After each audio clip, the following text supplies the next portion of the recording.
नमस्कार दोस्तों, चैनल में नए हैं तो चैनल को सब्सक्राइब जरूर करें। दोस्तों, जैसा कि हम सभी जानते हैं कि इस बार नवरात्रि का त्यौहार 15 अक्टूबर 2023 से शुरू होगा और 23 अक्टूबर तक मनाया जाएगा। 24 अक्टूबर को विजयादशमी या दशहरा का त्यौहार मनाया जाएगा। दोस्तों, नवरात्रि के 9 दिनों में माँ दुर्गा के 9 रूपों को पूजा जाता है। नवरात्रि के पहले दिन से ही माँ दुर्गा की मूर्तियाँ स्थापित हो जाती है। माता दुर्गा की मूर्तियां बनाते समय वेश्याओं के आंगन की मिट्टी जरूर मिलाई जाती है। दरअसल दोस्तों, दुर्गा पूजा में आराधना के लिए बनने वाली विशेष प्रतिमा बनाने में 4 वस्तुओं का प्रयोग किया जाता है।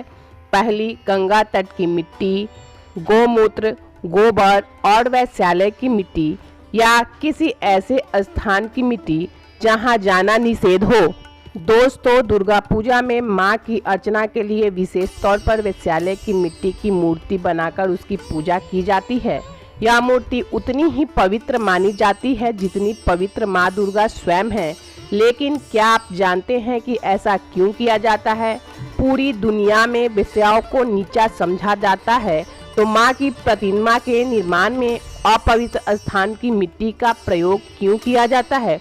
दरअसल दोस्तों, इसकी कई पौराणिक मान्यताएं हैं। आज हम उन्हीं पौराणिक मान्यताओं को जानेंगे और समझेंगे।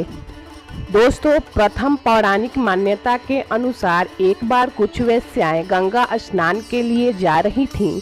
तभी उन्होंने गंगा की घाट पर एक कुष्ठ रोगी को बैठे देखा। कुष्ठ रोगी आते जाते लोगों से गुहार लगा रहा था कि कोई उसे गंगा स्नान करवा दे, लेकिन कोई भी लोग उस ओर देखकर नहीं जा रहे थे।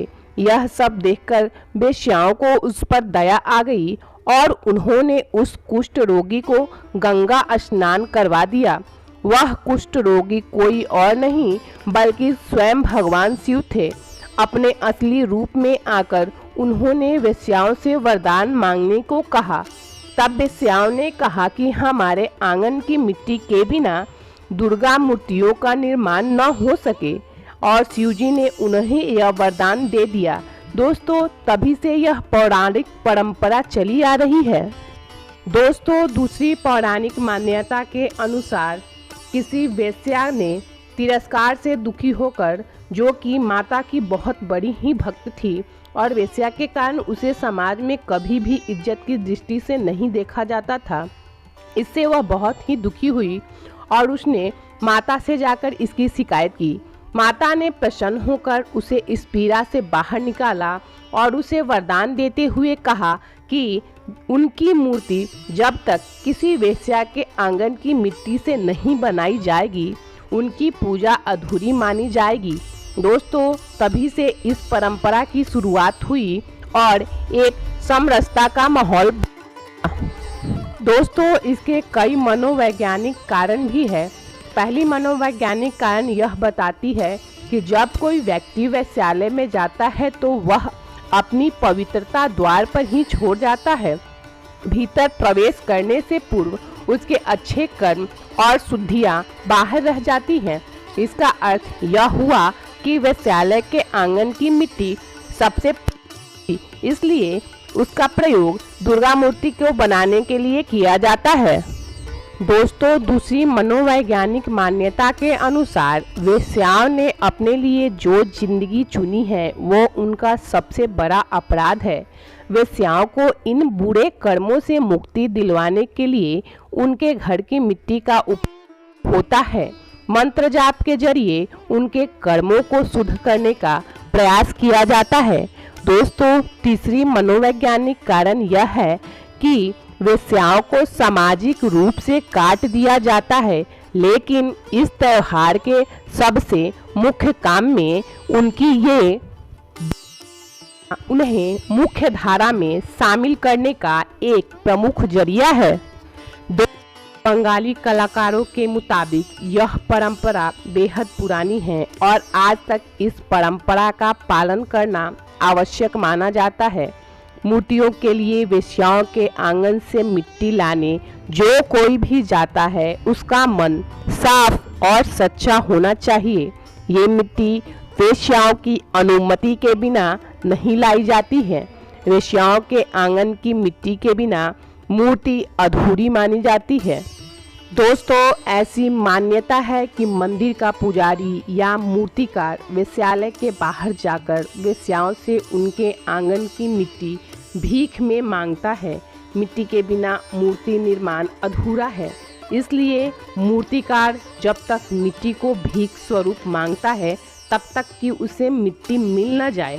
अगर वेश्या मिट्टी देने से मना भी कर देती है तो भी वह उनसे इसकी भीख मांगता रहता है।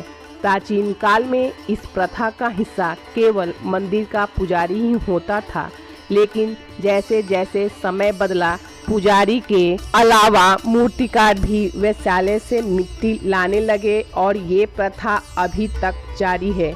दोस्तों, वास्तव में यह सुनकर थोड़ा अटपटा लगता है, लेकिन वास्तविकता यही है।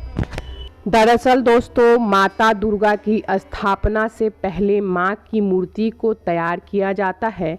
इन मूर्ति को बनाने में कलाकार गोमूत्र, गोबर, लकड़ी, सिंदूर, धान के छिलके, पवित्र नदियों के मिट्टी, वनस्पतियां और पानी के साथ ही रेड लाइट एरिया की मिट्टी का प्रयोग करते हैं।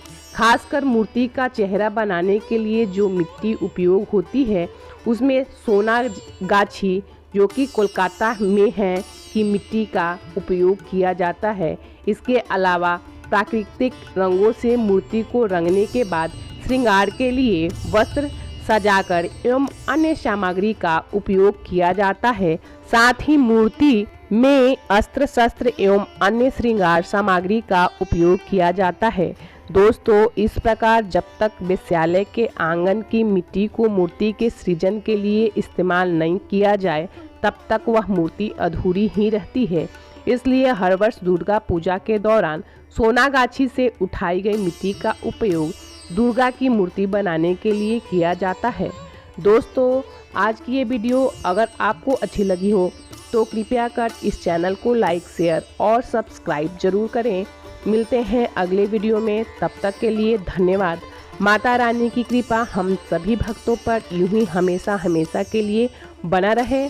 माता रानी अपने सभी भक्तों की ज़िंदगी में खुशहाली बनाए रखें। इसी मंगल कामना के साथ ये वीडियो समाप्त होता है। धन्यवाद।